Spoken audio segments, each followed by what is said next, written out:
Ahí está, yo te escucho. A ver.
No, ahí está.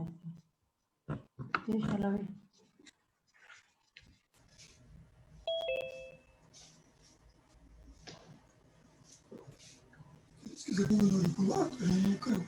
Sí, dámelo, pero no sé por qué no.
Buenas tardes a todos. Respetando la puntualidad de los ya presentes y siendo las 17:05, podemos decir que nosotros, desde el Instituto de Estudios de Derecho Animal del Colegio de Abogados de Bahía Blanca, damos inicio a este curso de Animales, Política y Sociedad. Ustedes ya saben, por supuesto, que los disertantes van a empezar a hablar con un tiempo de consideración para los que recién están entrando, porque la verdad que hemos tenido un éxito estupendo y somos 300 los que nos hemos inscrito y estamos dentro de la participación de este curso. Así que debemos tener un poco de consideración también para el Colegio de Abogados, que en este momento está representado por Ezequiel Coronale, que como siempre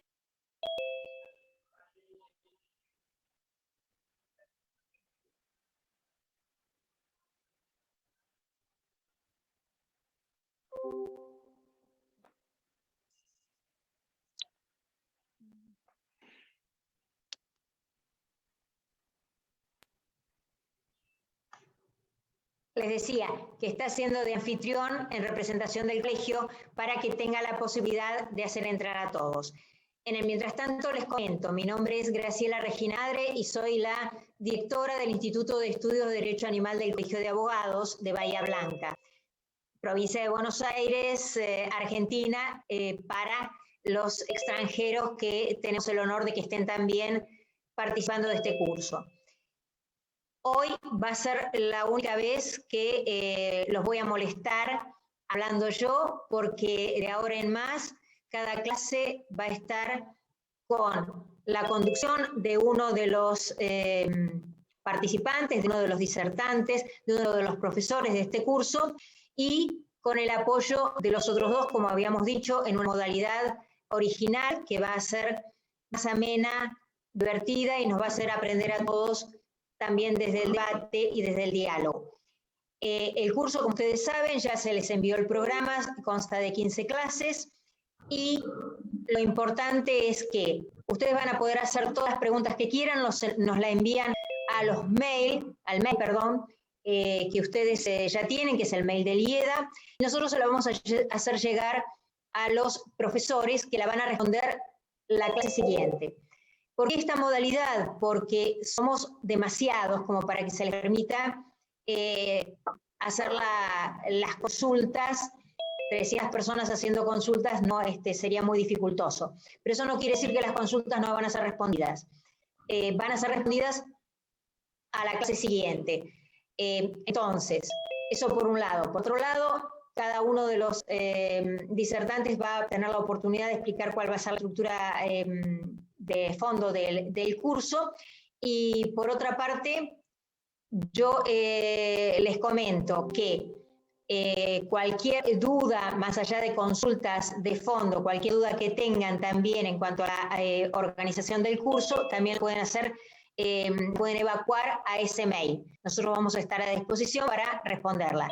También el tema de la cámara abierta, el 80% de asistencia, más el trabajo integrador, que van a explicar los disertantes, los profesores, cuál va a ser la modalidad, va a ser requisito para el certificado que va a otorgar el Colegio de Abogados de Bahía Blanca con relación a este curso.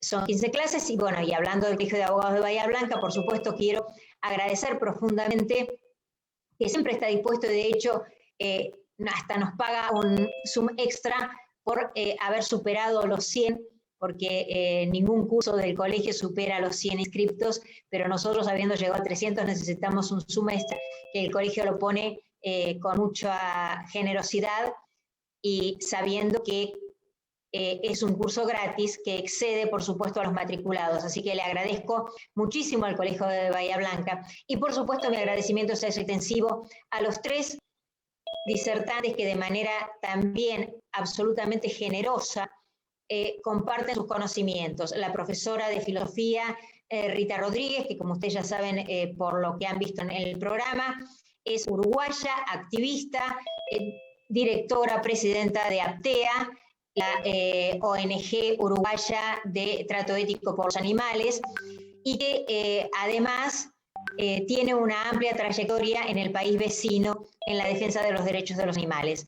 A Sergio Moral, que es abogado, colega, director institucional del Campito Refugio. La verdad que el Campito es muy reconocido a nivel nacional e internacional, y es uno de los refugios más importantes de nuestro país y también de Latinoamérica. Además, es alguien muy conocedor en todo lo que tiene que ver con políticas públicas y políticas sociales.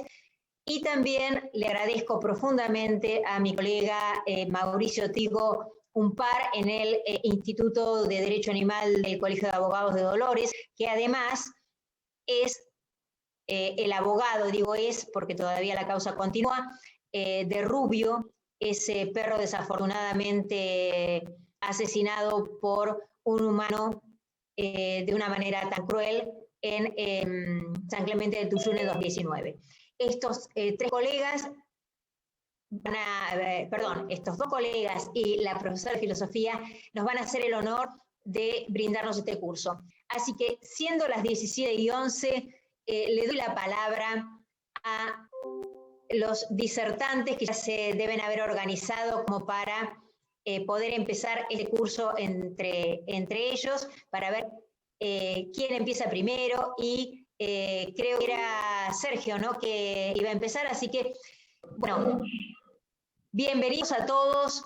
Cualquier consulta, ya saben, al mail, por favor, para no distraernos. tenemos poco tiempo porque 1 hora y media se pasa volando, así que bienvenidos, muchas gracias a todos, y si algo me quedó por decir, también lo voy a decir en el mail. Muchas gracias. Bueno, Regina, gracias por ceder la palabra. En principio, buenas tardes a todos. Gracias también, agradecerles la presencia, el estar ahí, la intención y las ganas de participar y de debatir y de aprender juntos. Les agradezco a mis colegas. Creo que hay una representación entre activismo, trabajo de campo y trabajo judicial, de trabajo en tribunales por parte de Mauricio. Y para empezar, yo me quiero referir a un hecho concreto y puntual. Quiero presentar un poco cuál es la intención que tenemos en el curso y un poco las características de los temas que vamos a ver. Pero quisiera arrancar por un hecho puntual, que es los grandes avances que se han dado en el terreno de la democracia, si bien con falencias en cuanto a nivel institucional desde el año 1983 en adelante. Y tomo esta fecha porque una de las últimas leyes de la dictadura, decreto de ley de la dictadura, es la 22953, que estableció una política pública que quizás haya sido la más importante en Argentina, que es la ley de lucha antirrábica. Sin embargo, pareciera ser que en Argentina y en América Latina en particular tiene más vigencia y validez hablar de políticas públicas que llevarlas efectivamente a la práctica. Y quiero hablar un poco de la democracia porque me parece que las políticas públicas son en sí mismas una manera, o nosotros las entendemos como, además de un instrumento normativo, un enfoque sobre una determinada manera de tramitar las demandas sociales. Y en este sentido nos parece que el tema y el concepto de políticas públicas, además de esta forma específica de resolver problemas, supone en el proceso de toma de decisión la construcción y consolidación de consensos. Y en esta medida es un atributo del Estado, pero en especial del Estado de Derecho. Y en esta evolución que se ha dado desde 1983 a esta época, ha habido algunos otros intentos y ha habido avances, por lo menos en materia de fauna urbana, bastante considerables.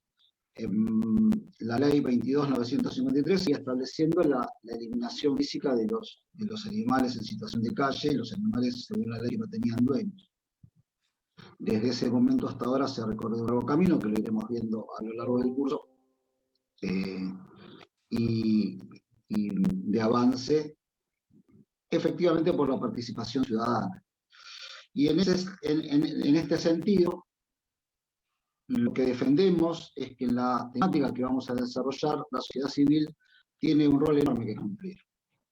La experiencia de las 3 últimas décadas indica que el papel de la sociedad civil en la articulación y sobre todo en la agregación de las demandas sociales es central y ha sido central para la promoción de reformas tendientes a mejorar el funcionamiento de las instituciones que tienen que ver con animales. Este es el motivo por el cual, si bien el seminario está dado desde un colegio de abogados y está abierto a todo público. Porque además el accionar de la sociedad civil se da a través de la actividad judicial, como en el caso de nosotros que somos abogados, pero también a través de actividades de investigación, de difusión, de incidencia, y por eso digo que creo que estamos bien representados y balanceados un poco todas las patas que componen a la sociedad civil, y de esta manera se han logrado generar cambios concretos, promover reformas. Vamos, por ejemplo, a la ley de cargas de perros, por citarlo alguno, y también fijar agenda en el debate público, construir consensos en temas prioritarios. Por supuesto que esta labor no siempre ha sido y no siempre es exitosa. Si bien en algunos campos se ha podido avanzar, hay otros en los que persisten déficits muy marcados que también vamos a estudiar y a señalar. Pero la tarea de nosotros, de sociedad civil, es permanente, no puede haber descanso en estos temas y se necesita estudiar estos temas para poder alcanzar mejores estándares de calidad en las políticas que se desarrollan.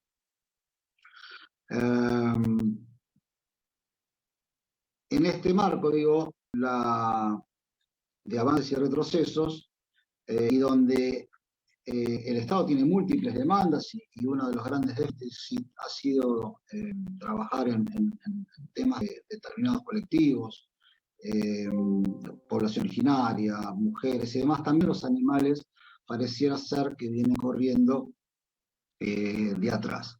En principio por un problema cultural. Los animales no suelen ser vistos como un otro, suelen ser vistos como una cosa. Y entonces, para este curso vamos a partir de una ontología, si se quiere, de nosotros mismos, en nuestras relaciones con la moral y de la manera en que nos constituimos como objetos éticos frente a este problema. También partimos del reconocimiento de que el concepto mismo de protección animal y respeto hacia los demás animales es hoy en día un campo de disputa incluso dentro de la arena del proteccionismo. Y ya no tanto ligado al alcance de una crisis, que es muy evidente y cuya gravedad es subrayada unánimemente, como dirigido a la cuestión de dilucidar cuáles son las vías de transición o los mecanismos de intervención propuestos para superar. Gran parte de este curso va a tratar sobre esos temas. Con lo cual, digo, vamos a explorar muchas de las narrativas contemporáneas, de los debates contemporáneos en torno a este tema y también cuáles son sus actores. Tratando no solo de indagar y de increpar el régimen de verdad de cada uno, de esos saberes, sino también, y este creo que sería el plus, el modo en que esos saberes operan, intervienen y constituyen la cuestión social. Otra cuestión fundamental que vamos a tratar es el abordaje desde el cual se elaboran las políticas públicas. La cuestión del fundamento mismo de las políticas públicas, creo que tengo mucho para decir de eso, más allá de la compleja realidad en que se desarrollan y de la relación de estos factores con los marcados déficits que tienen, ¿no? Un ejemplo evidente es el tema de castración. Y como corolario también asumimos el desafío de pensar a las políticas públicas en fauna urbana en un conjunto más amplio, que es el de la política social. Esto supone un reto importante desde el punto de vista de la elaboración teórica, desde el punto de vista intelectual, pero creemos que vale la pena correr ese riesgo y avanzar en ese camino. Y también en la necesidad de conformar sistemas integrales de intervención, que involucra, por supuesto, a múltiples actores, estatales y no estatales. Y entonces, ¿de qué manera se puede construir, aunar esfuerzos y construir una capacidad técnica que traduzca las decisiones en acciones concretas destinadas a aumentar el valor social? La idea que tenemos es que cada uno de ustedes pueda incorporar un modo diferente de interpretar analíticamente las políticas públicas de fauna urbana, introduciendo en ellas una perspectiva de derechos de los animales no humanos y el concepto de protección social. Este es un aspecto novedoso cuando se trata de políticas públicas relacionadas a animales no humanos, y también es novedoso porque también las políticas públicas en muchos casos se ha perdido de vista y se pierde de vista, que también están referidas a población de bajos recursos y con bajo nivel de organización e incidencia política y social. Los objetivos que tenemos para el aprendizaje es revisar críticamente el campo de las políticas públicas, analizar el rol que muchas veces tienen como una técnica de control social basada en multas y castigos, para pasar a pensarlas como políticas sociales que mejoren su efectividad en un papel fundamental que tienen, que es ser fuente de potencial bienestar de animales no humanos y también individuos, familias y grupos. Queremos desarrollar junto con ustedes algunos de los principales debates en torno a las políticas públicas, en los nuevos escenarios que tenemos de crisis y socioeconómicos, plantear los retos que tienen de coordinación e implementación y que afectan sin duda la construcción de sistemas integrales, que es lo que proponemos, y esperamos que al finalizar este curso, esta charla, a mí no me gusta hablar de capacitación porque creo que todos estamos suficientemente capacitados, sino que me parece que estamos en brindar procuramos brindar una mirada para enriquecer el análisis, y también que se pueda conocer y diferenciar las características sustantivas de las principales políticas en materia de fauna urbana, en materia de animales, y también interpretar su evolución en el caso argentino, y por supuesto los debates, tener herramientas para cuando asistimos a debates que parecen muy cerrados y parecen verdades reveladas, tener herramientas para poder analizarlas críticamente. Esa es un poco la presentación, los dejo ya con mis otros colegas. Les volví a agradecer de nuevo la presencia en estas clases.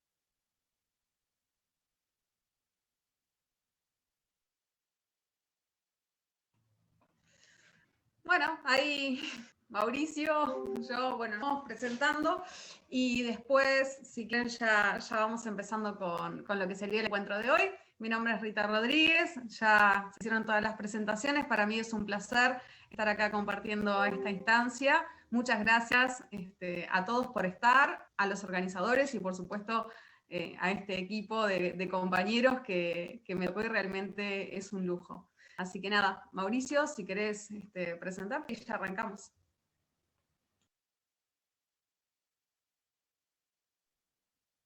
Bueno, buenas tardes, ¿se me escucha bien? Sí. Presentarme, bueno, soy simplemente abogado. La verdad es que lo primero que quiero hacer es agradecer la invitación, la convocatoria que tuvo el Colegio de Abogados de Bahía Blanca, el Instituto de Estudios de Derecho Animal, la doctora Regina Dre como directora y todo el equipo que la acompaña. Agradecer a Sergio y a Rita porque la verdad es que ya con charlas solamente hemos logrado un equipo, se puede decir, o vamos en vía de formar un equipo.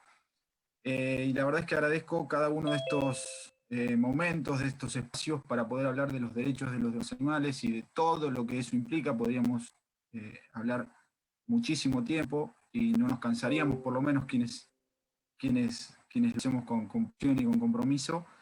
Y la verdad es que está bueno, o está buena la propuesta de abordar el tema desde las políticas públicas. Cada uno va a dar su impronta, seguramente va a haber una base filosófica y desde un posicionamiento, desde varios posicionamientos éticos para que uno pueda analizar, reflexionar y tomar una decisión. Va a haber una parte de análisis normativo seguramente, va a haber analizar las políticas, por ejemplo, incluso desde la política criminal, que tiene que ver la política criminal con los animales no humanos o con los demás animales. Sí, la política criminal es una parte de las políticas públicas que debe incluir. Y la idea, como siempre digo, es tratar de mostrar una situación, una realidad y tratar de proponer alternativas, si es que se necesitan de cambio, y sobre todo hacernos preguntas. Yo siempre creo que los finales de las charlas, de los cursos, por lo menos a mí me tienen que generar preguntas para poder seguir encontrando otros caminos o mejorar o cambiar los que ya estamos caminando. Espero que sea un buen espacio de debate, de reflexión, de intercambio, de aprendizaje para todos, aprendiendo de las miradas y de lo que cada uno puede aportar. Y bueno, yo por lo menos no tengo mucho más que decir por ahora. Después veremos a lo largo del curso si es interesante o no, y si nos deja pensando o no lo que cada uno aporta. Bueno, en principio quiero que sepan todos que hay muchas posibilidades de que la manada de mi familia multiespecie con la que convivo participe también de estas instancias, así que ténganlo presente por si empiezan a aullar todos juntos. Y voy a retomar en esto que decía Mauricio de la importancia de las políticas públicas y de pensar el tema de la convivencia con los demás animales y el vínculo que tenemos con los demás animales en términos de políticas públicas. A mí me resulta siempre, me convocan siempre todos los espacios para hacer estas distinciones entre lo político y lo político partidario. Sobre todo porque asistimos a momentos en los que, en general, a nivel social, parecería que politizar las cuestiones está mal o está mal visto, y quizás eso tenga que ver con una comprensión, si se quiere, errónea de lo que queremos decir con politizar. Lo político es esto, son espacios de convivencia, son espacios donde existen vínculos, donde existen jerarquías, donde existen sistemas de poder, organización, normas. Vivimos en una polis, ¿no? Que es el término griego para ciudad. Por lo tanto, lo político es todo lo que tiene que ver con la forma en que convivimos, en que vivimos y nos organizamos. Y por eso, politizar el tema animal, politizar nuestro vínculo con los demás animales es de orden, es necesario, es vital, porque de lo contrario no estamos considerando a la sociedad de una manera integral. No estamos considerando a todos aquellos que son agentes en nuestra comunidad. Esto después lo vamos a retomar y lo vamos a especificar un poco más, el por qué llamamos al resto de los animales también agentes en nuestra sociedad, pero creo que es un buen punto de partida pensar en la necesidad de lo político en estas discusiones y la necesidad de mantener al margen de estas discusiones lo partidario. Esto lo digo por varias razones, quizá también por mi pertenencia a una ONG que trabaja en políticas públicas, que tiene vinculación con diferentes partidos políticos en Uruguay, que trata de gestionar diferentes actividades y modificaciones en nuestro país en relación y en favor de los animales, y que muchas veces todos los que tenemos esta clase de intervenciones nos topamos con cuestiones que tienen más que ver con partidismos que con política, pero también tendemos a confundir lo político, desde el movimiento de protección animal, lo político con aquello que está relacionado con la política partidaria. Hecha esta distinción, vuelvo a insistir en lo mismo, es necesario politizar los espacios donde reflexionemos sobre nuestro vínculo con los demás animales. Y por eso es que también un poco el título que convocaba a este primer encuentro es filosofía, ¿no? Que etimológicamente espantosamente conformado, tiene su sentido por el lado de la formación de esta palabra filosofía con esta raíz so, de raíz griega, que significa animal.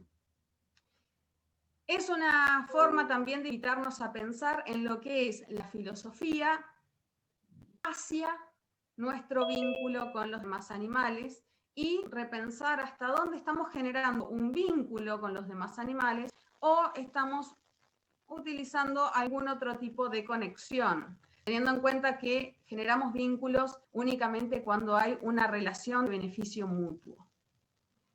Por lo tanto, pensar cuál es esa relación que estamos teniendo con los demás animales, si es en términos de vínculo o es en términos de explotación, me parece muy importante, y para eso es la invitación a pensarlo desde la filosofía. A mí me gusta mucho tomar lo que es la etimología de la palabra filosofía y darle una connotación distinta. Habitualmente los docentes de filosofía decimos que filosofía es amor a la sabiduría, por su raíz, filo, amor, y sofía, sabiduría o conocimiento. Sin embargo, decir que la filosofía es amor a la sabiduría o al conocimiento no nos dice mucha cosa. No nos aclara a qué nos tenemos que predisponer. ¿Qué queremos decir cuando decimos que en filosofía amamos la sabiduría? Hay otras acepciones u otras formas aceptadas de entender esta etimología de la palabra, y es la palabra filosofía tomando la raíz filo como búsqueda. Búsqueda de la sabiduría, búsqueda del conocimiento. Y ahí quizás ya tenemos un camino para empezar a caminar, para empezar a hacer, que es el de asumir que cuando busco algo es porque no lo tengo. Nosotros no estamos buscando lo que tenemos al alcance de la mano o lo que tenemos frente a nuestros ojos. Nosotros buscamos lo que asumimos de plano que no tenemos o que necesitamos alcanzar. En ese sentido, la filosofía como búsqueda del conocimiento es un primer paso hacia el asumir que hay certezas que no tengo o que quizás no tengo ninguna certeza. ¿Qué pasa con esto? Bueno, autores como Bertrand Russell, por ejemplo, dirían que la incertidumbre es la base de la filosofía, es el valor más importante para la filosofía, porque nos quita de esa comodidad que nos lleva a encerrarnos entre cuatro paredes y pensar que está todo hecho, todo dicho, que todo es definido y todo es obvio. Esta incertidumbre, que es la falta de certezas, lo que hace es que nos apartemos de los dogmatismos.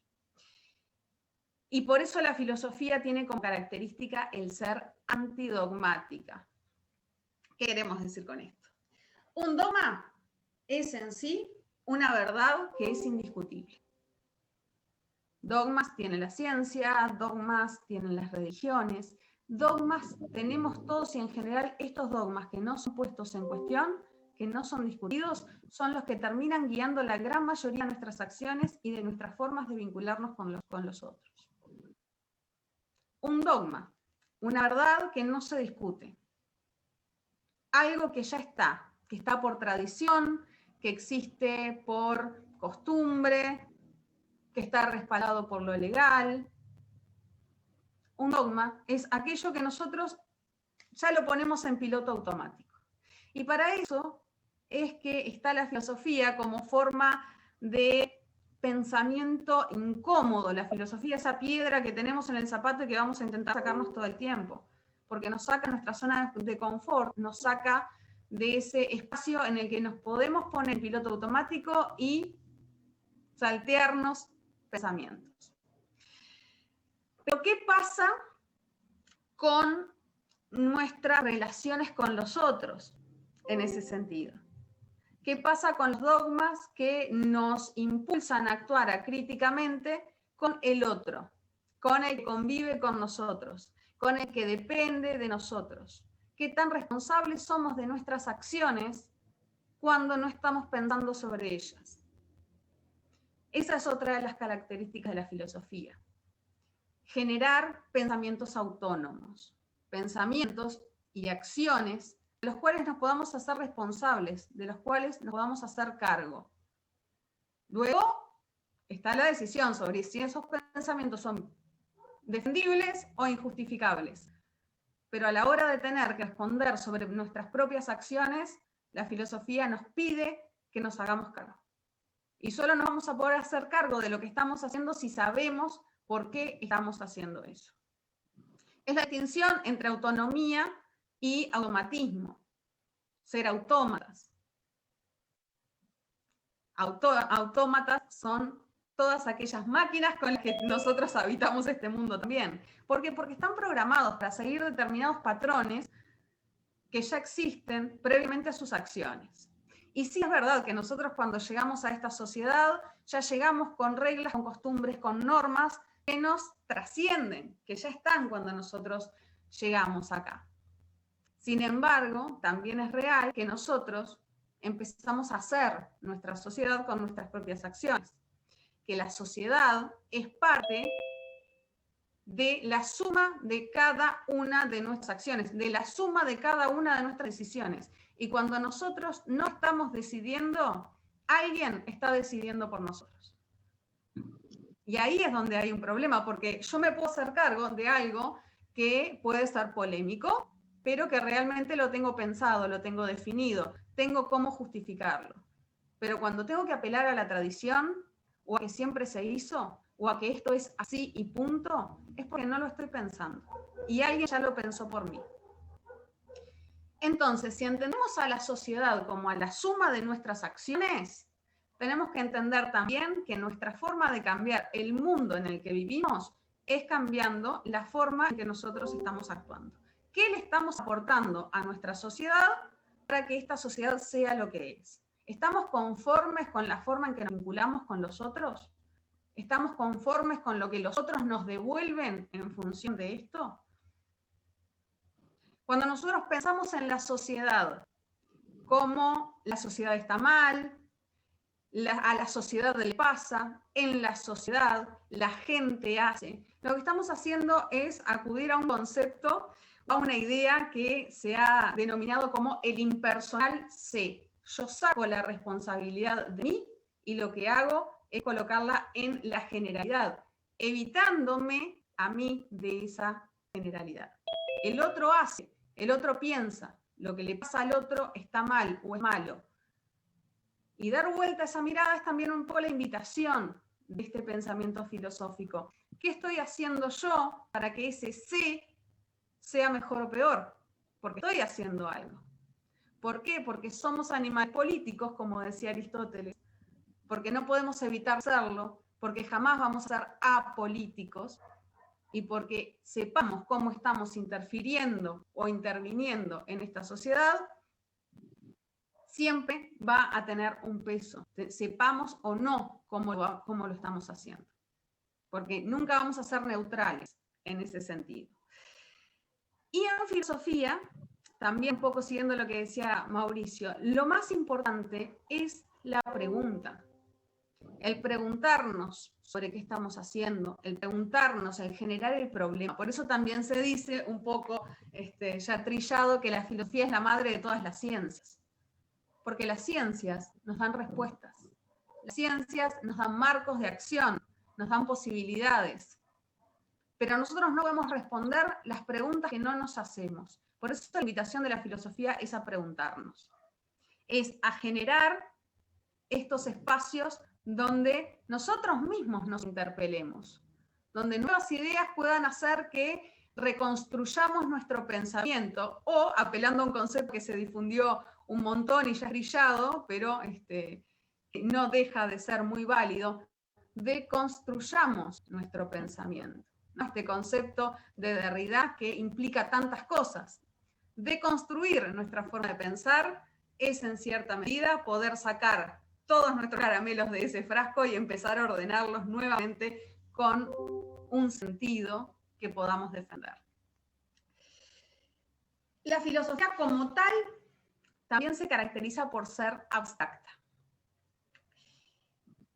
Y esto quiere decir que nosotros podemos tener dos órdenes en la filosofía. Podemos hablar de la filosofía teórica o de la filosofía práctica. Y van a tener niveles de abstracción diferentes. Algo abstracto es algo que no tiene un referente empírico. ¿Qué quiero decir con esto? Cuando yo pienso, cuando yo tengo en mi mente la idea de mesa, puedo recorrer el mundo material, los objetos empíricos y encontrar una mesa, de la cual se desprende o se abstrae ese concepto que yo tengo en mi mente. O sea, el concepto de mesa tiene un referente empírico, un referente en el mundo material. Pero ¿qué pasa con conceptos como el de amor, el de libertad, el de Dios, el de alma, o el que nos va a convocar en estos casos como el de justicia, el de bien? Todos estos conceptos son abstractos porque nosotros no podemos encerrarlos en una cajita, investigarlos y someterlos a una observación en microscopio. Y porque exigen una discusión sobre lo que está bien, sobre lo que está mal, sobre lo que es justificable, sobre lo que no, y exige una delimitación a través de criterios. ¿Cuáles son los criterios por medio de los cuales nosotros actuamos en relación a los otros? De ahí que la filosofía pueda dividirse en teórica y en práctica, porque la filosofía teórica tiene como base criterios del estilo de la existencia de Dios, la vida después de la muerte, el alma, pero también tiene como base la filosofía práctica discusiones sobre lo justo, sobre lo injusto, sobre la libertad, sobre el bien, que no se quedan en la mera reflexión, que tienen y deben tener necesariamente un anclaje práctico. Y tienen que tener este anclaje práctico. Sí. Rita, permíteme lo que diga, es lo que permite hacer el pasaje de lo teórico a lo normativo. Exacto. Es el anclaje donde podemos empezar a trabajar hacia la norma. Exactamente. ¿Por qué? Porque cuando pensamos en las normas, pensamos en aquello que rige nuestra conducta y que tiene este marco un poco más sólido, no lo podemos pensar separado de las discusiones morales y de las discusiones éticas. Tenemos que pensarlo desde las discusiones éticas. Tenemos que pensarlo a través de estos criterios. Sin la discusión, sin el tener en cuenta estos aspectos, es muy difícil encontrar, si se quiere, una legislación, una norma que aplique criterios de justicia. Por eso ahí está todo relacionado. En lo que tiene que ver, sobre todo con la filosofía práctica, que es el ámbito en el que nosotros vamos a trabajar, podemos distinguir 4 niveles de análisis. Uno es el de la ética, otro es el ámbito o el marco de lo moral, otro es justamente el ámbito de lo jurídico o de lo legal, y finalmente está el ámbito de lo político. Cada problema práctico, cada problema de nuestra vida práctica, tiene que tener considerados esos 4 órdenes. Porque siempre dentro de nuestra convivencia social, dentro de nuestras normas sociales, nuestras leyes, tienen que ver la convivencia entre un uno y un otro. Están tratando de normar o darle orden a una convivencia social. Entonces, la discusión sobre qué es el otro, quién es el otro, cómo considerarlo, si considerarlo o no, es una discusión de filosofía práctica. La discusión sobre cuáles van a ser esos criterios para considerar a ese otro, o si ahí lo que se está utilizando son criterios de justicia válidos o no, va a tener que ver con lo ético. Cómo se arman esas normas y en torno a qué valores se van a armar esas normas, va a tener que ver con lo jurídico. Y lo político tiene que ver con todo lo que está siendo organizado en esa sociedad. Por eso no hay problema práctico que no atraviese esos 4 órdenes. ¿Sí? Los podemos ver identificados en muchos. Nosotros específicamente nos vamos a centrar en cómo esos 4 órdenes se ven atravesados en el problema social que tenemos de vinculación con el resto de los animales. El otro como un...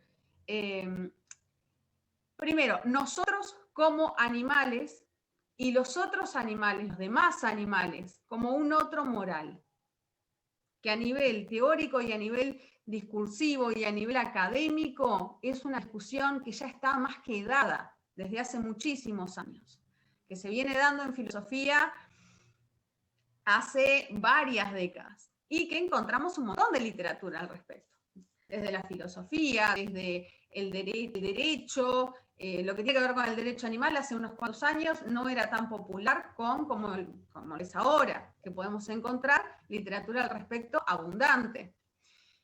Sin embargo, cuando nosotros empezamos a pensar esto desde la teoría y la práctica, encontramos que hay un abismo gigante. Nosotros podemos llegar a conceptualizar que los animales tienen derechos, que los animales son seres sintientes, que los animales conviven con nosotros en la sociedad y que por lo tanto tenemos que poder justificar nuestras acciones con ellos y no encontrar, que después lo vamos a profundizar, pero no encontrar criterios para explotarlos de la forma que lo hacemos y sin embargo a la hora de actuar continuamos repitiendo viejos esquemas de conducta.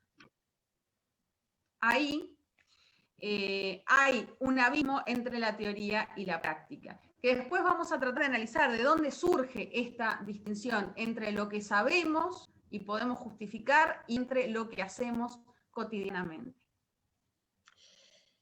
Finalmente, cuando nosotros hablamos de filosofía práctica y ubicamos a la ética dentro de la filosofía práctica, es porque estamos apelando a una distinción de los saberes que viene desde Aristóteles y que resulta bastante útil hasta el día de hoy, y tiene que ver con una clasificación de los saberes en saberes teóricos, saberes poéticos y saberes prácticos. ¿Por qué hacemos esta distinción? Primero, porque los saberes teóricos son todos aquellos saberes que tienen que ver con un objeto que no es afectado por la forma en que el sujeto lo conoce. Un saber teórico, por ejemplo, tiene que ver con la astronomía. La órbita de un planeta no se va a ver afectado por más que yo o 500 personas más conozcan sobre ellas. En tanto que los saberes poéticos tienen que ver con aquellos saberes que tienen que ver con la creación de cosas, con el hacer, con el armado, con el crear. Las técnicas, por ejemplo, ¿no? Definitivamente es un saber poético el conocimiento sobre cómo se elabora una ley, cuál es el proceso para convertir algo en ley. Ese es un saber poético. Un saber práctico es aquel tipo de saber en el cual nosotros estamos interviniendo al objeto que estamos conociendo. Por eso la ética, según Adela Cortina, es un tipo de saber práctico, porque en la medida en que yo estoy conociendo ese grupo humano con el que estoy trabajando y se está vinculando, también lo estoy modificando, porque en la medida en que yo voy a conocer cómo funciona una sociedad, ese conocimiento, quiera o no, va a hacer que esa sociedad se modifique. Hay una discusión atrás de esto que en honor a lo que es el pensamiento filosófico y la necesidad de abrir el abanico y posicionarse, a mí me gustaría dar, tiene que ver con esto. El posicionamiento y la definición de ética que yo traigo para compartir con ustedes es la de la Cortina, pero no es la única, ¿no? Hay otros autores que también presentan otras definiciones de ética. Por ejemplo, Adolfo Sánchez Vázquez manifiesta que la ética es una ciencia y que por lo tanto la ética es objetiva.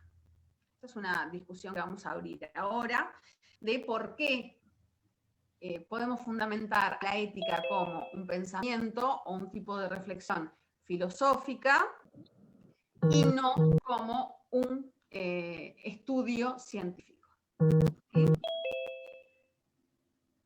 Bien, entonces, para esto tenemos que hacer una distinción entre la filosofía y la ciencia. También corresponde decir que hay corrientes que plantean que la filosofía es una ciencia, que es la ciencia, la ciencia que busca el conocimiento, la ciencia que apela a la reflexión, ¿sí? No es esa la línea en la que yo trabajo, y en general se suele distinguir la filosofía del resto de las ciencias. ¿Por qué? Puesto que decíamos al principio, la filosofía plantea preguntas. En filosofía no intentamos dar respuestas, ni intentamos convencer al otro de que nuestra respuesta es la mejor, ¿no? Por lo menos es como un poco la base del pensamiento filosófico. Si queremos convencer al otro de que estamos en lo cierto, se lo hace a través de razones, pero para que una razón sea más eficiente que la otra y aprender a acercarnos a esa sabiduría. Un pensamiento filosófico básico tiene que ver con el tratar de poner ideas en común, confrontarlas y tratar de acercarnos a través de ello a un pensamiento más claro y más cercano al conocimiento. Por eso es la búsqueda del conocimiento. Dicho esto, es que presentamos las diferentes opciones en este sentido. Nosotros trabajamos a la filosofía como algo diferente de la ciencia y por lo tanto va a tener un posicionamiento. Cuando Adolfo Sánchez Vázquez plantea que la ética es una ciencia, le da características a esa ciencia ética. Y una de esas características de la ciencia ética es que tiene que tender a la objetividad. La objetividad es más que discutible en la filosofía, en la ética y también en las ciencias. sobre todo en las ciencias que tienen como objetos sociedades. En las ciencias que tienen como objeto grupos humanos que están cambiando constantemente y en las que cualquier otro que llegue a observarlas está aplicándose como un agente externo, al margen del punto de vista de ese observador, que va a ser el que va a tratar de conocer.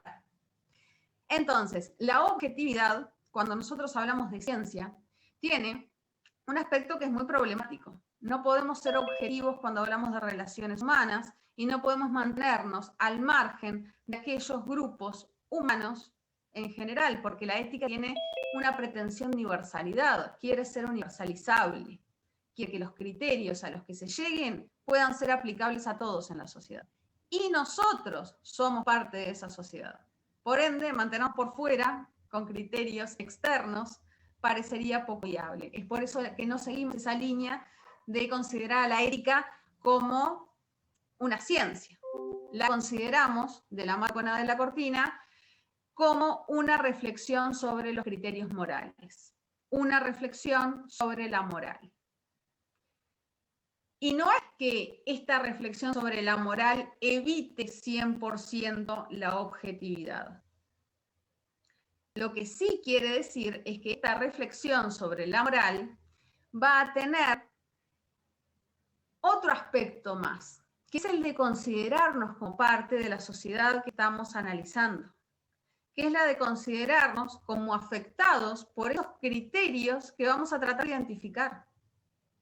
Si nosotros tratamos de reflexionar sobre nuestro vínculo con el otro, sobre nuestra vinculación moral con el otro, no podemos mandarnos por fuera y sentir que esto no nos va a afectar, porque aquello que conocemos también nos obliga a actuar en consecuencia, sobre todo en el ámbito de la moralidad. Entonces, ¿qué pasa con esto? Si nosotros entendemos que la objetividad depende de un tipo de saber, que es un saber situado, la objetividad depende de que aquel que analiza o aquel que conoce pueda explicitar o pueda tener en cuenta su análisis en lugar de donde parte. Y esto implica también una reflexión sobre nosotros mismos. Implica, para pensar nuestro vínculo con el otro y cómo debería ser el vínculo de todos con otros, pensar quién soy, qué creo, cómo me vinculo con los otros. Para saber qué es lo que le estoy aportando yo a esos criterios que quiero analizar. No es lo mismo definitivamente que a la hora de analizar nuestro vínculo con los demás animales, yo me posicione 50 años en el pasado o me posicione en el presente.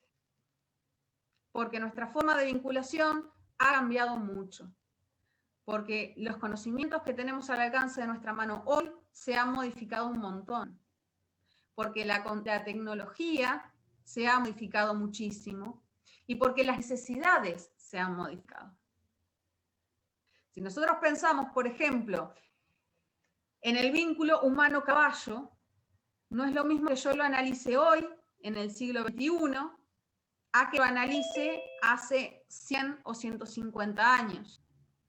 No es lo mismo definitivamente el vínculo que tenían las personas humanas hace 100 o 150 años con el caballo, que era su medio de transporte, su compañero en dificultades, era también un arma para determinadas batallas, que hoy, donde vivimos en una sociedad muy diferente, con otras necesidades, pero también con otras posibilidades. Como las posibilidades de... ¿Sí? Perdóname que interrumpa, pero sí, claro.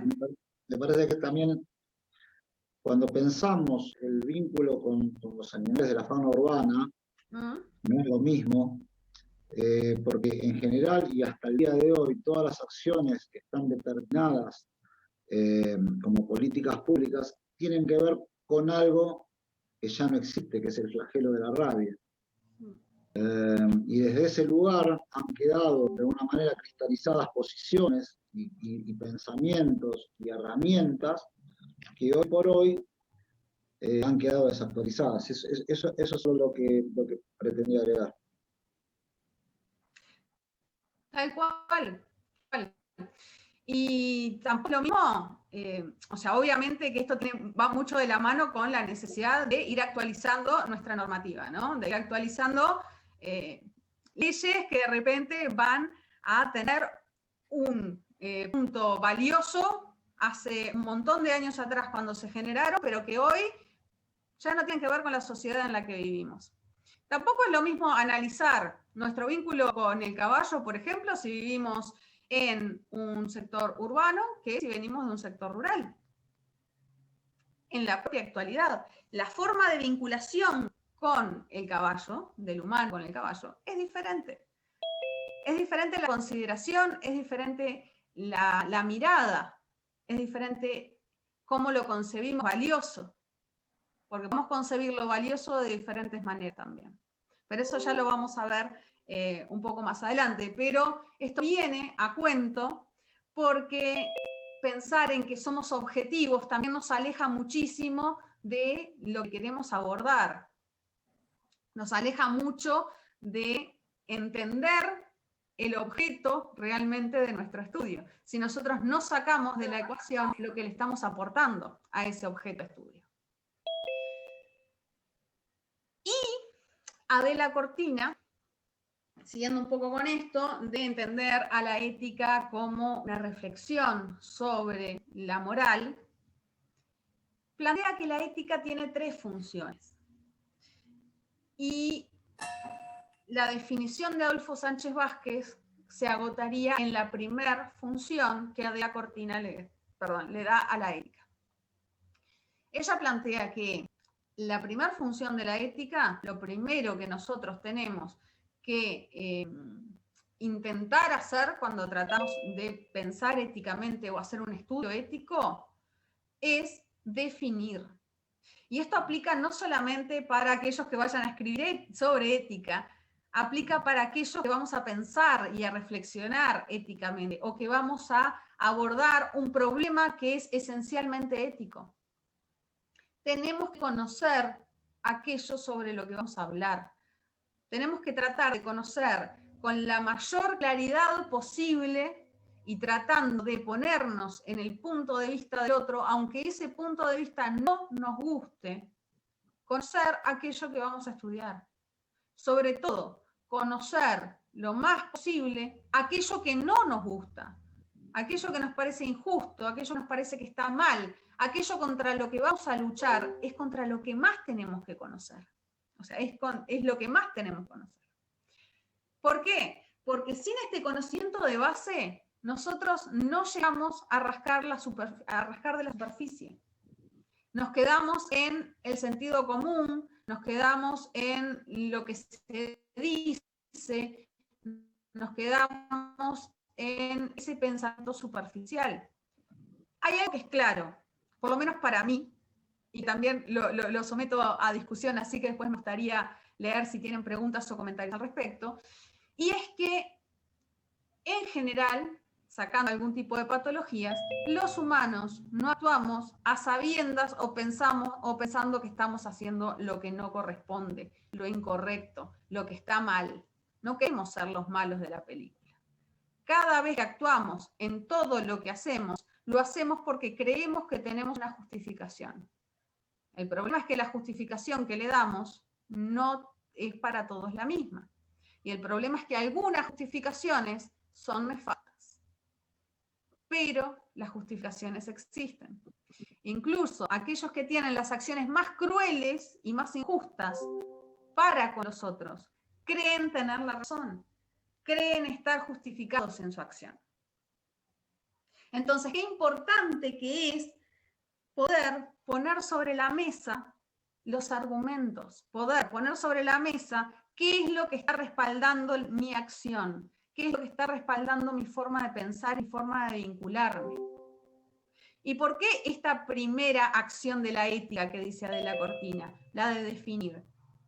Porque cuando yo defino, yo conozco, yo intento conocer, trato de entender cuál es el argumento del otro. solo sabiendo cuál es el argumento del otro lo voy a poder desarmar.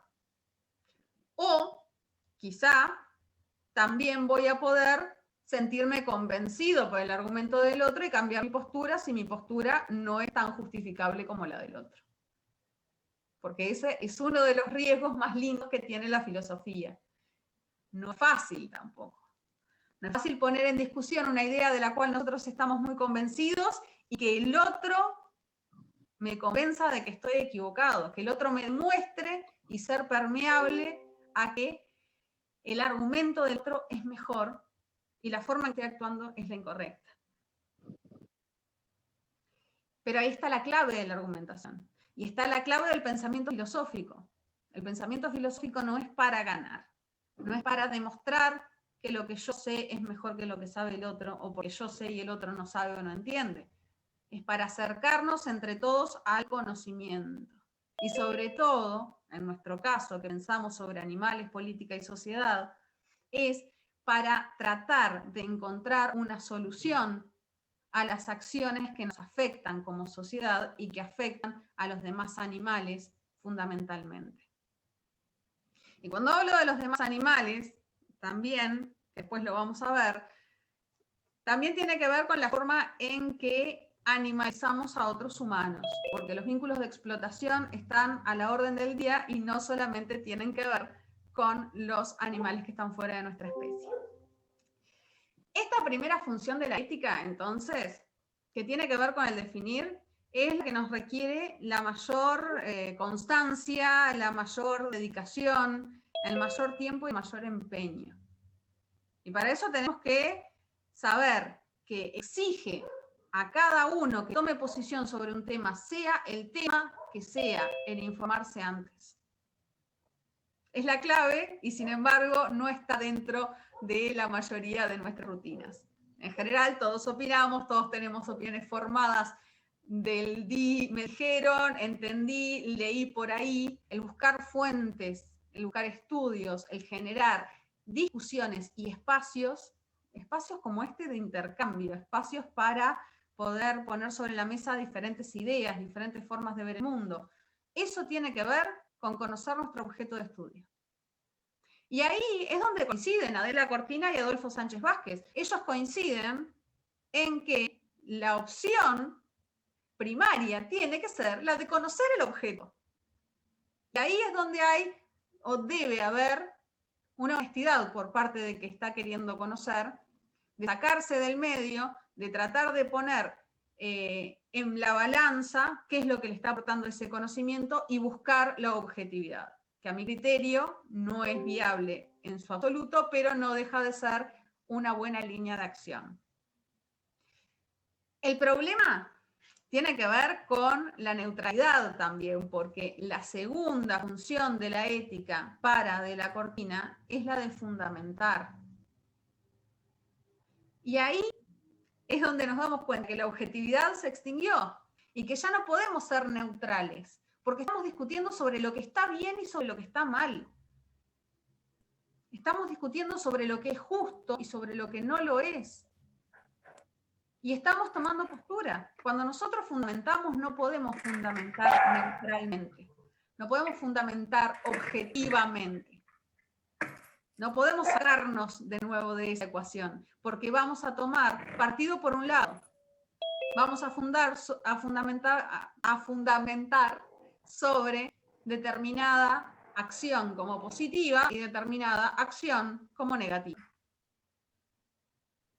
Ya no somos neutrales. Ya no nos estamos manteniendo por fuera de los vínculos humanos. Estamos ahí, estamos metidos en el medio de esos vínculos humanos y estamos interpelándonos a nosotros en función de esos criterios que también estamos estableciendo. Porque a veces parecería que es muy fácil decir, esto debe ser así, cuando no nos estamos contando a nosotros mismos dentro de ese debe ser y que nosotros también vamos a estar obligados dentro de ese debe.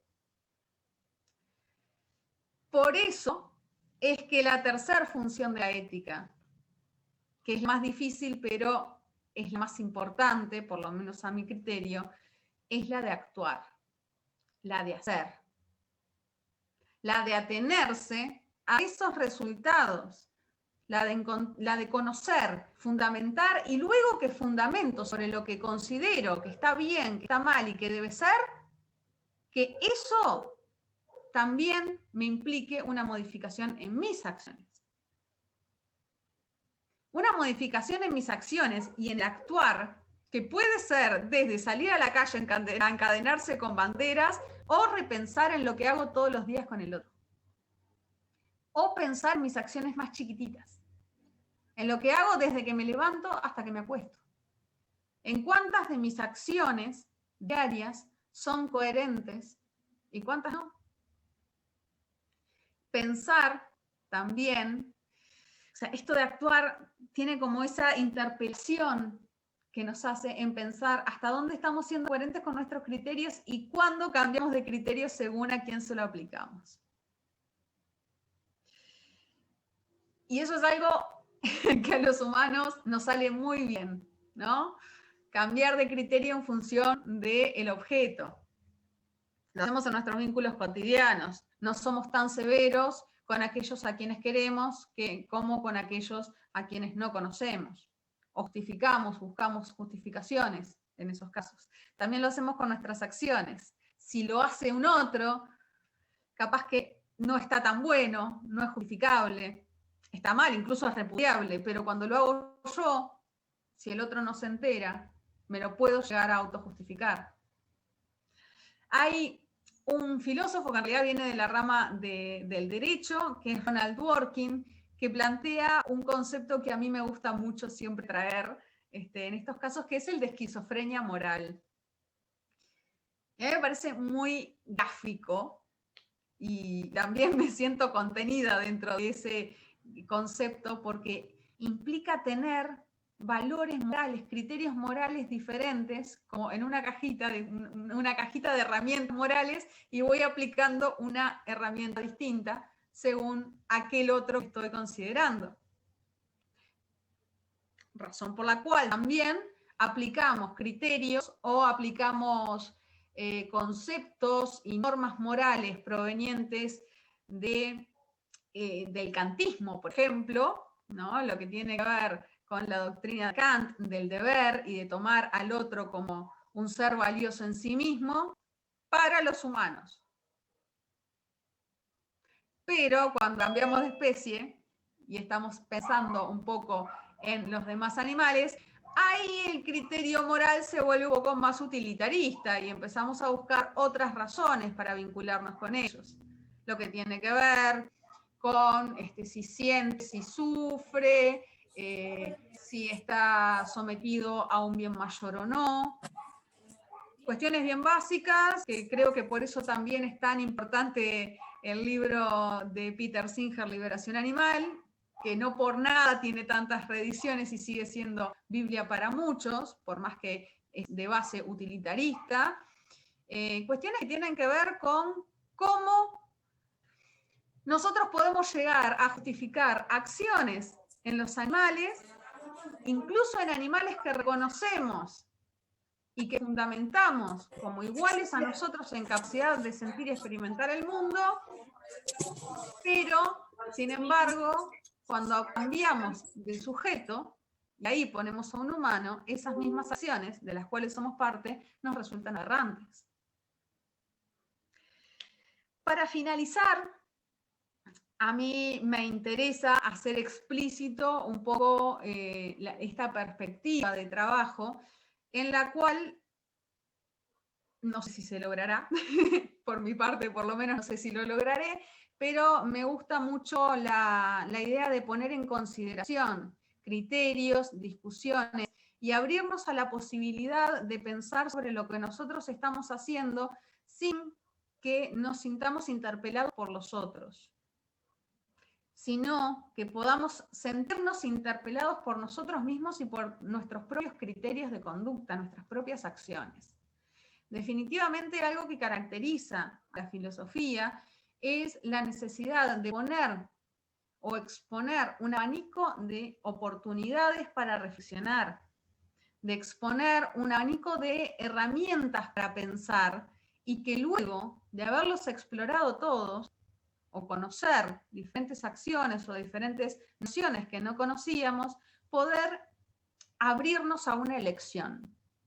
Y cuando digo abrirnos a una elección, no quiero decir que luego de conocer cosas nuevas se nos va a manifestar como una verdad revelada en torno a nuestro vínculo con los otros. No, porque las verdades reveladas vienen de la mano con los dogmas y la filosofía es antidogmática o intenta hacerlo.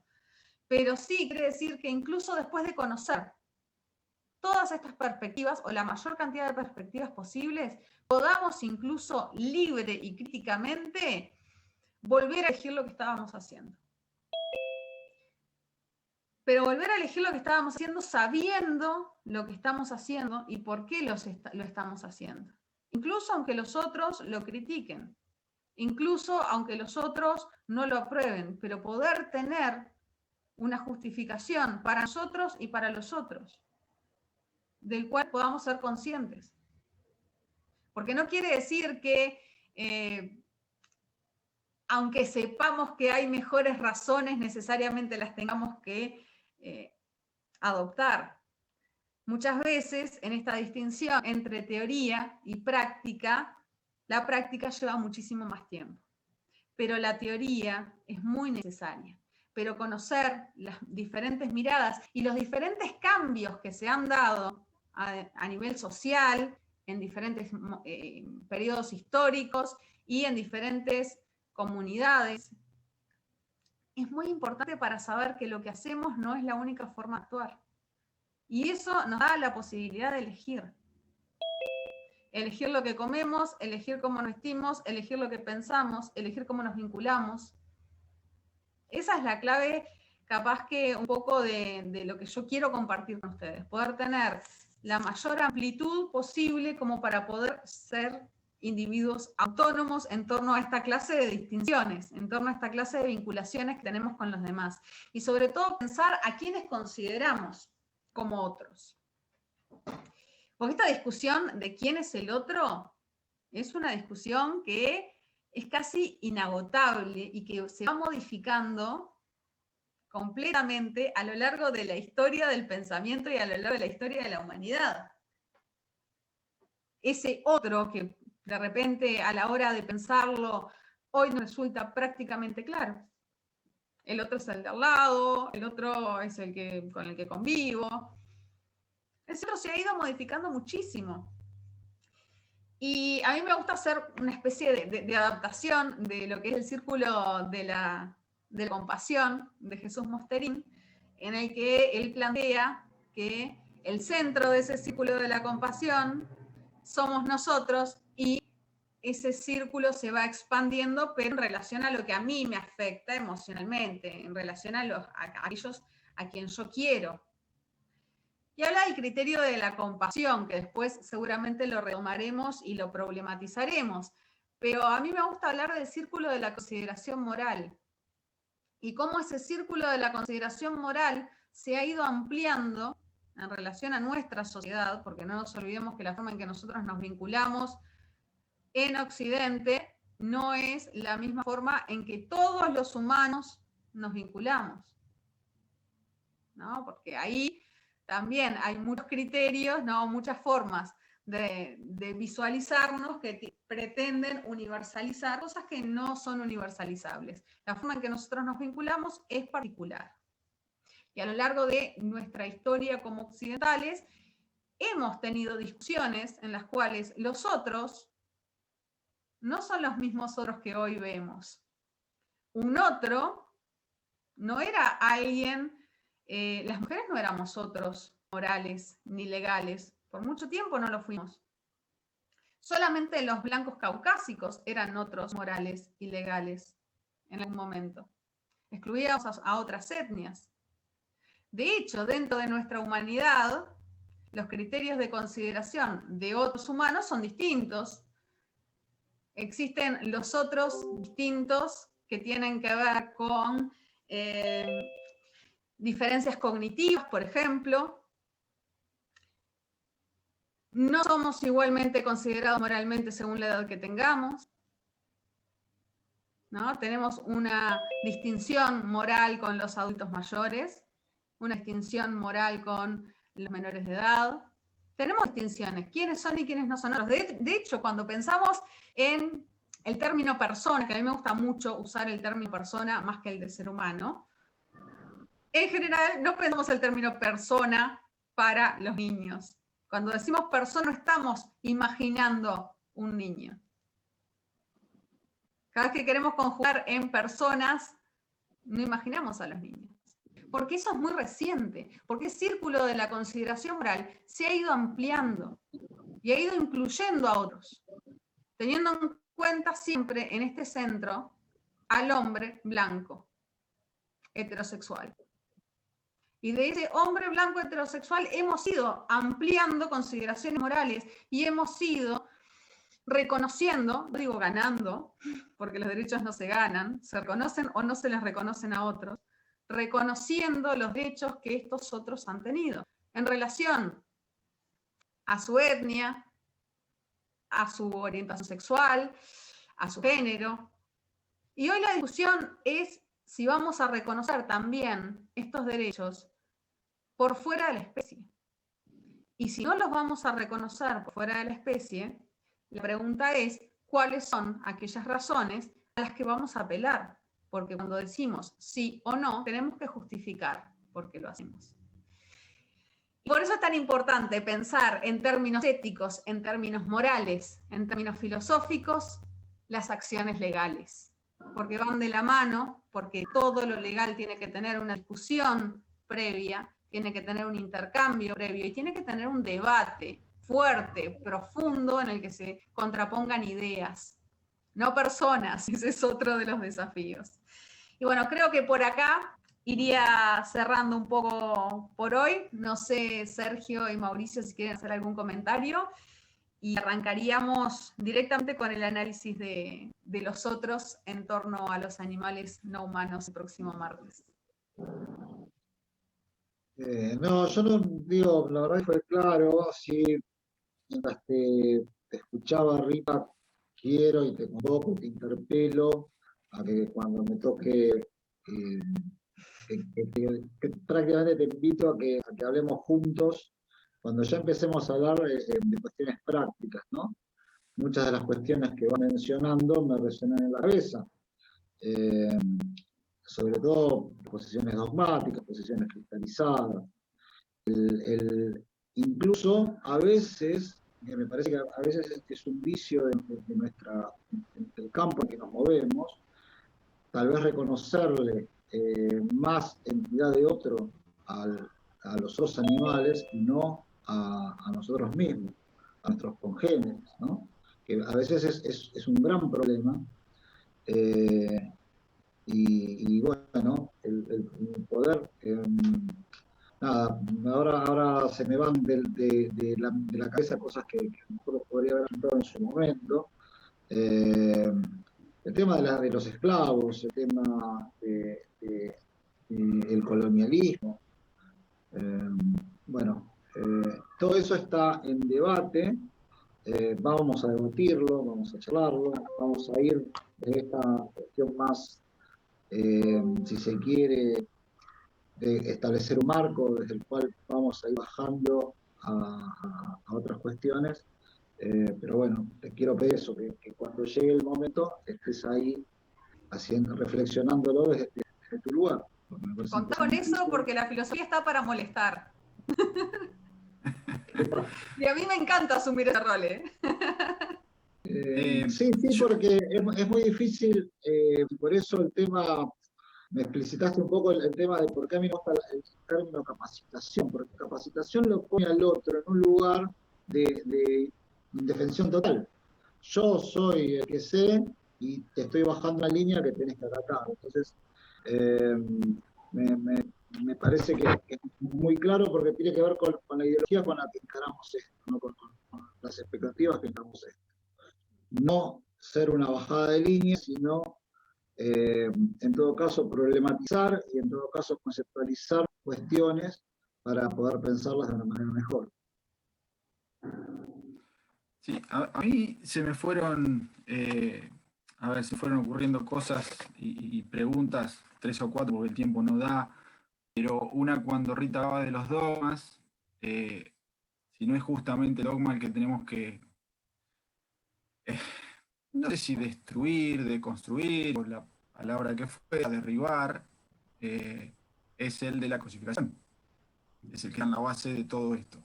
Y esa cosificación no es solamente de los demás animales, sino, como Rita también decía, y como dijo recién, de la mujer, de los niños, de los esclavos, de los negros, de los diferentes en cada una de las épocas.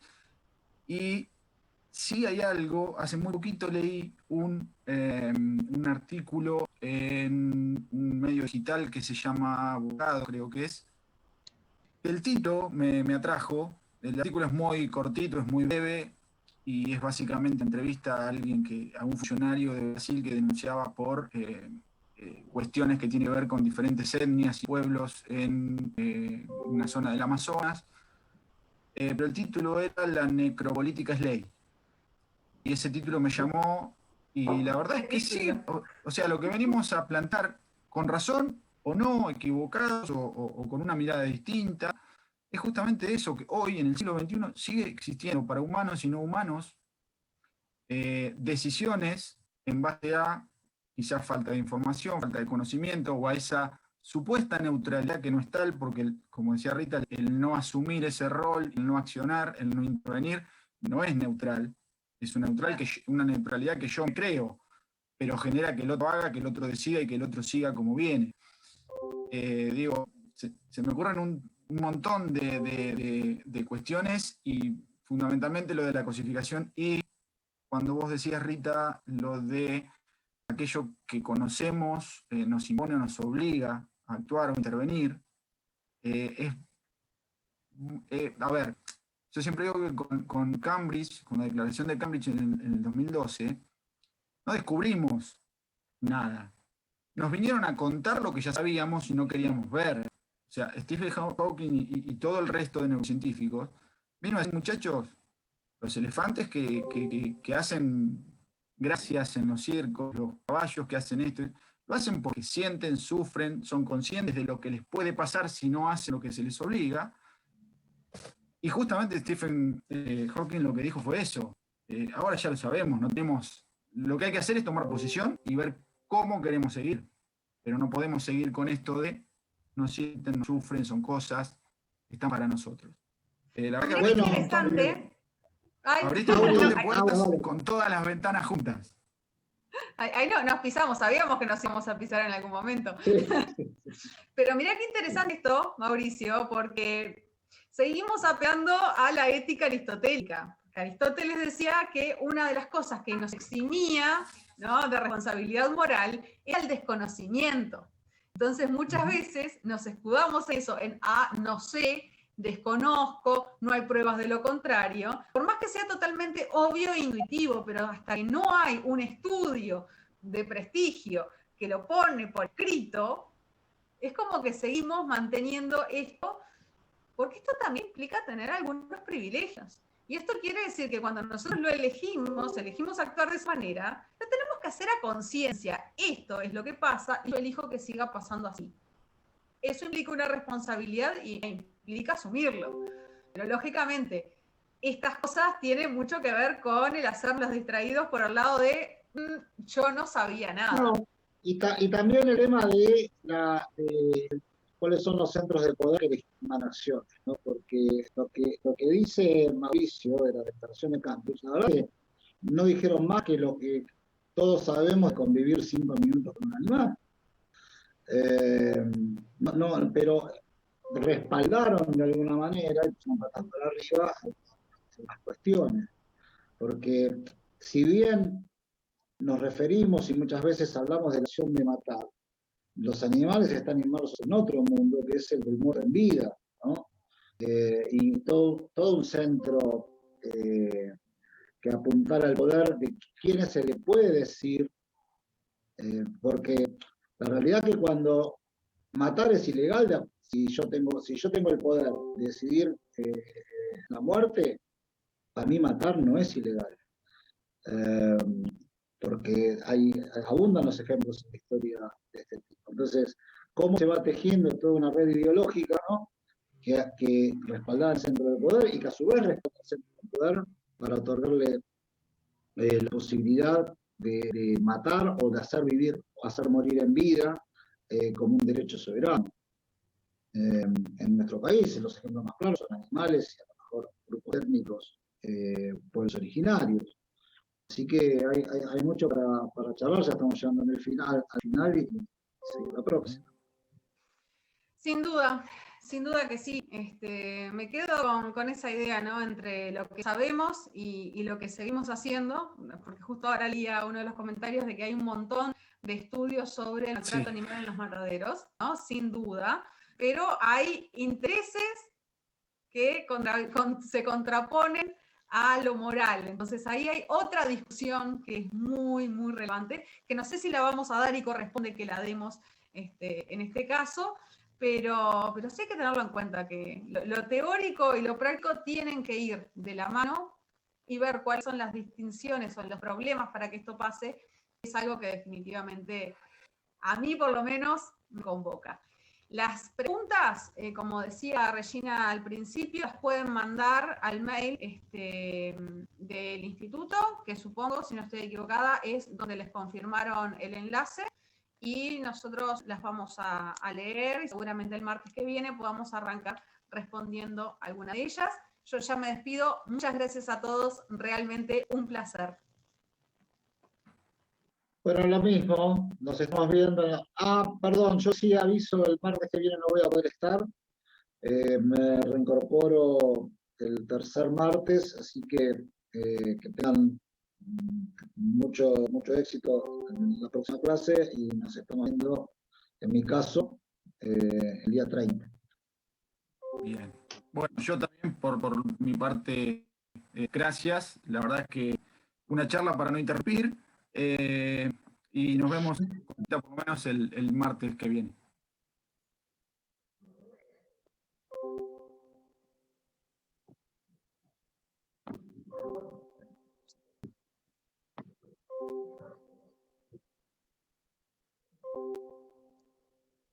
Bueno, ya terminaron los disertantes, así que les decimos a la próxima clase. Los esperamos a todos. Como les dije, las consultas al ieda.cap@gmail.com. Muchas gracias a todos.